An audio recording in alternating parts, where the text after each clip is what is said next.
today it's our field trip and we're at bus number 7. So that's our bus. So binigyan po kami ng yellow na tie dito sa wrist para po alam na taga LCSB ang Astrid. wait lang, naglalag ako. Taga LCSB ang mag-field trip and para hindi din po kami mawala. And wag niyo po kami bigyan ng ibig sabihin kasi ang hirap po magtali mag-isa. Si mama, ang daming nalalaman, ay pa siya. Kaya dun sa far away. Sana. Tali lang naman eh.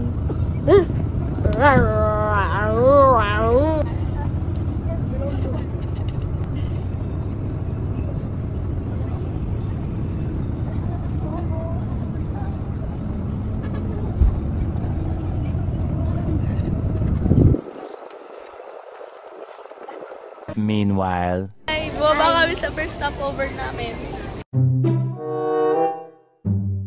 later. Hi guys, time check, 8:13. On the way kami sa first destination. Tulog din sa tabi ko.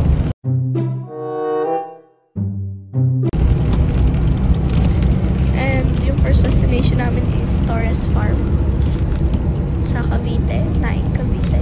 And I don't know. Hindi naman talaga halatang finiflex mo yung kuko mo, be. First na pag-swimming agad. Kaya, see you there. So guys, today nandito na tayo and first location, Torres Farm sa Cavite.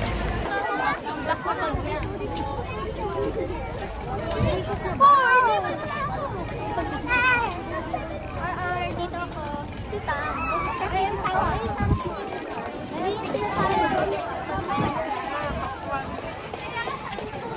My classmate named Christian Gisama. It's right over there. Ayan mo. Kakairita. Tinan mo, masyado masaya ang OA. Papansin masyado. Si Be, finiflex kung gaano ka-close up ang kanyang iPhone 16 Pro. Sus Mario, pati ba naman helicopter, close up.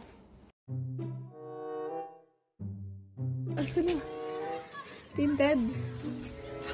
Tinted. Run. A few moments later.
O ano ka ngayon, ma? Di mo ako makita, no? Nasaan ako?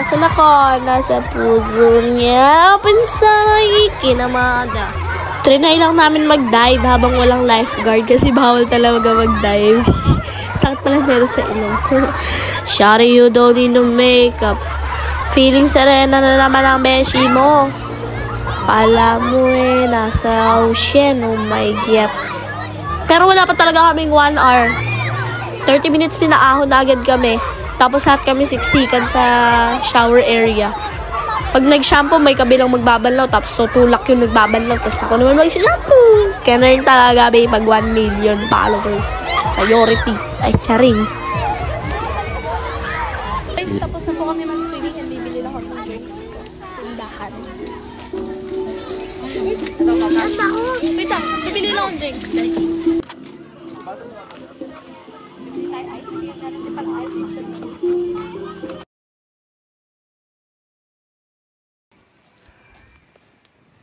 So, ito nga, papunta siya doon sa White House.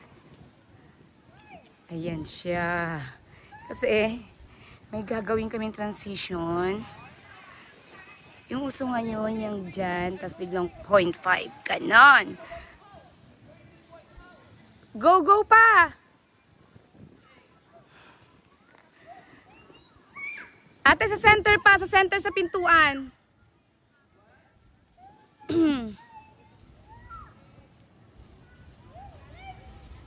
Center pa. Okay? Perfect na yan. Okay? Ready na? Ayun. Pagkatapos mag-picture doon, balik-balik na siya. Nasaan siya? Ayun.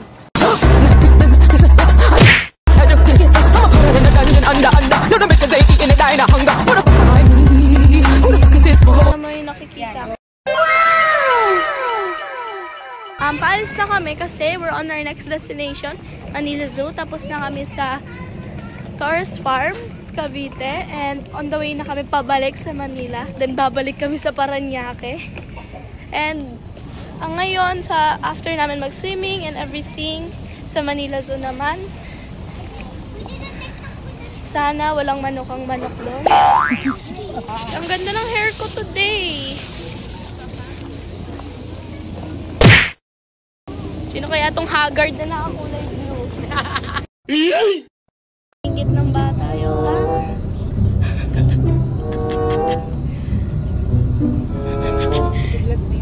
Mama, giingkitin mo yung mga sunod.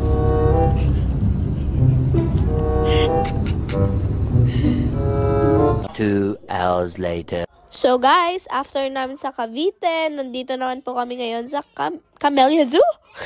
Manila Zoo.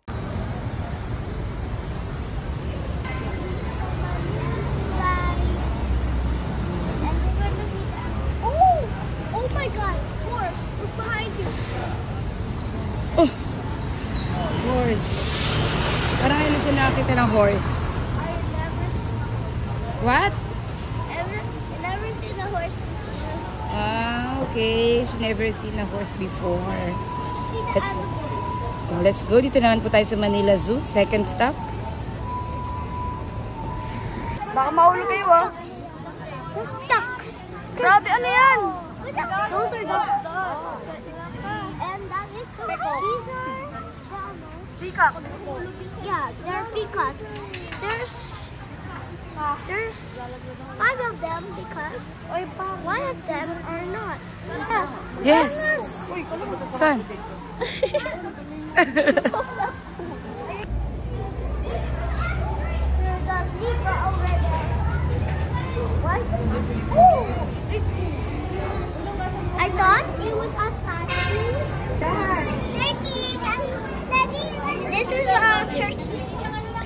Well, he's in the enclosure because he might pet us when there's no glass. So we can only see him from here. Oh, ew! Oh, ew! That's his ears? That's gross! Hello. So, oh my God. Dito tiger.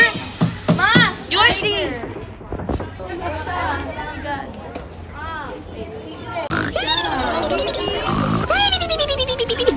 Hindi, par. Wala. Ayun o. Guys, it's a different tiger, color white. They're sleeping again. Guys, ano yung nahanap namin? We found another lion. Lion naman, pero parang patay na siya. Di pa yung mga... May isang alligator lang kami nakitang buhay, pero ang garang ito nakaga siya. Ito yung isa, si Lolo. Pakalaki niya. Bang. Ang laki ng mga animals. Hinahanap talaga namin lahat dito kasi pang science po namin to. Yung like pipicturean na nititikit sa scrapbook. Where is it? Kwento mo sa pagong. Okay. Be, alam mo ba? Ay, di pala. Hindi pala. Guys, we're done at the reptile house. Not this way. Been there? Tapos, I don't know where we're gonna go next. How long there has So, makita ng lion. Lion na buhay. Butterfly. Hindi ko talaga alam to. Ate, nasan tayo? I don't know. Snake. Ay, ito na pala yung snake. Do it again. Guys, we're on the way sa my snakes? Tapos papakain ko si Stella sa cobra. No! Papakain ko si Stella sa cobra. Sa cobra. Anak cobra, anak konda. Mama cobra tsaka anaconda. Magkaiba yun. Guys, so... Oh my God. Oh, that is not a snake. What is that? That is a Dragon. It's so cute. That's like. Oh, it's so cute. Ayo, oh my. Yeah. Parang siya yung kanina na kasi. Natago siya. Kala niya ni siya. Hello, be. Hello, Be. Hello, Be. Let's go. Masyado siya nagandahan sa... Oh my. Today, nandito po tayo sa Butterfly Garden. Since di namin nahanap yung elephant, dito na lang. Kasi patay na talaga yung elephant. Let's go. Kain lang.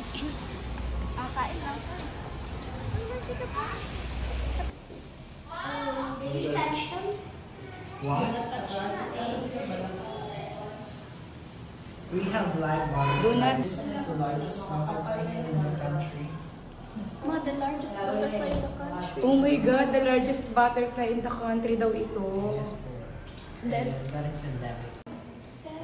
Wow, maganda naman ang mga butterfly here. And it's the parts of the butterfly. Ayan, ate! Ayan! See, that's the live butterfly. Balita ko, dinadapuan daw niyan yung magaganda, yung mababait. No. Be, come here, Be. Next. Pang souvenir yan, ate. Souvenir yan. Diyan din yan tayo mag-exit. Okay. Oh, kung bibili ka ng ano. Ay, ang cute. 350. 3 hours later. At dito na po ang aming last stop sa may Ayala Malls, Parañaque, Lakbay Museo. Hindi ko po alam na nandito po yun sa loob ng mall, kaya after po namin dito, binigyan po kami ng free time and lahat po kami kumalat sa mall. Meron din po dito mga Filipino foods, pero bawal po siya kainin, syempre. Then meron po dito malaking bulkang mayon, pero grabe, para siyang tunay na nasa bulkan ka talaga. Sino gumawa nito? Bigyan niyo siya ng round of applause. Ito po yung mga Filipino foods. Meron po dito mga tapa. And di ko na alam yung iba eh. Comment nyo nga guys kung alam niyo yung iba. Meron din po dito mga chocolate hills na may slide. And ito po yung pinaka-interesting dito. May mga bugs na preserved. Spider, centipede. Nakakataas siya ng balahibo. They found a giant centipede. Halloween! It's like real. It's real. There's a scorpion. Look, it's already lit. Look, it's real. It has hair. It's real. It's dead. They killed it so they can picture it. This looks so... Kayo po, ano po yung insect na kinakatakutan nyo? Ako po kasi, ipis tsaka frog. Yahoo! Amazed na amazed si Stella kasi yung iba po dyan, ngayon niya lang nakita. And grabe, parang siyang hindi patay. Parang buhay pa siya, pero pwedeng mag-roll out dun sa frame. Grabe, ang galing po talaga ng gumawa ng Lakbay Museo na to. Literal na lakbay. Centipede. Centipede food. Centipede! Centipede! Centipede! Dito naman po kami pumunta sa slime section, pero hindi po siya free. Kaya itanong po natin kung magkano yung bayad. Let's see, nasan po dito yung nag-assist? Ayun. Ay, wag na pala, be. Madami na pala kaming ganyan sa bahay. Nung narinig ko palang 350, balis na agad ako. Yung bulsa ko, ano ba? Oh my God. Sweet little bumblebee, ang mahal ng tinda niya. Darot di ko afford. Darot di ko afford. And meron naman tayo stand kit and 150 to 50 and 350. Dito mo lang sa floor.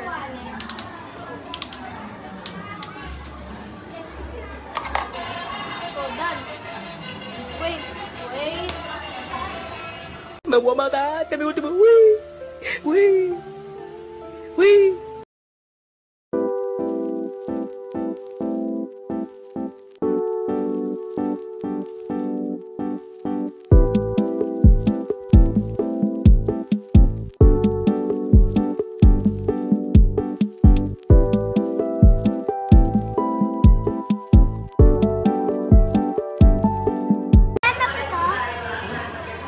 Hindi ko alam. 1,000 isa. Ito po.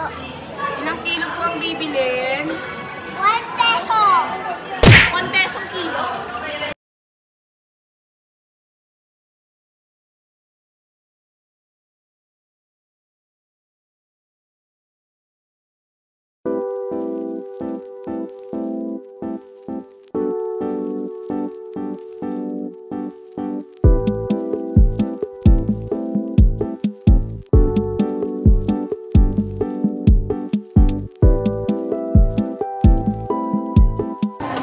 Bigyan ko siya ng pampabrace.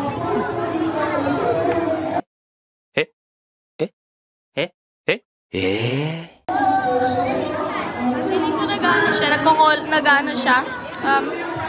Nag-skincare siya kasi nagbabalat yung kanyang.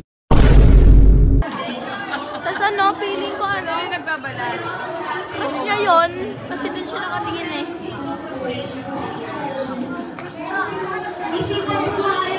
Ito, ano naman siya, ayaw niya magpakita ng mata. Tapos yung leg niya detachable. Stella!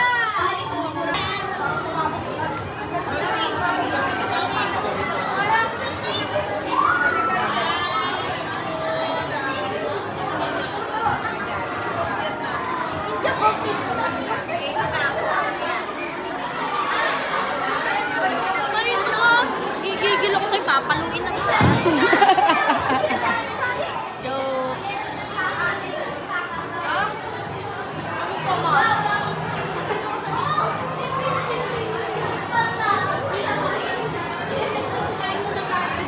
Oh, gutom na ba ang lahat?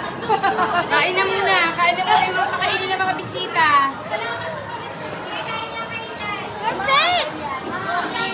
Dito be, ang ganda. Ito pala yung napanood ko sa TikTok na may IG, pang post sa IG background. Ang aesthetic niya, promise.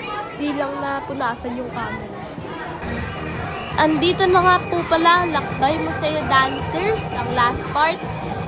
Sayang, hindi ako tinawag ng Lakbay Museo CEO. Hindi sana sumayaw ako dyan ng patsi. Kasi yung mga sayaw nila pang cultural dance. May isa pa nga doon, kita na yung pawet eh. Sabi ng mga klasiko, yung yak niya, kita na. Paano ba naman kasi yung rip niya, yung nakalusot yung ano dun sa mismong puwet. Tapos pag habang sumasayaw siya, pag kitang-kita na, nilalagay niya isa niyang kamay dun sa likod. Pinagtatawanan ng mga kids. Ayun no, si kuya. Pero in fairness, makinis. Dito na po nagtatapos ang aming field trip vlog. And sa susunod na vlog na po ulit. Dahil inaantok at pagod na kami. Bye guys! Huwag maruto.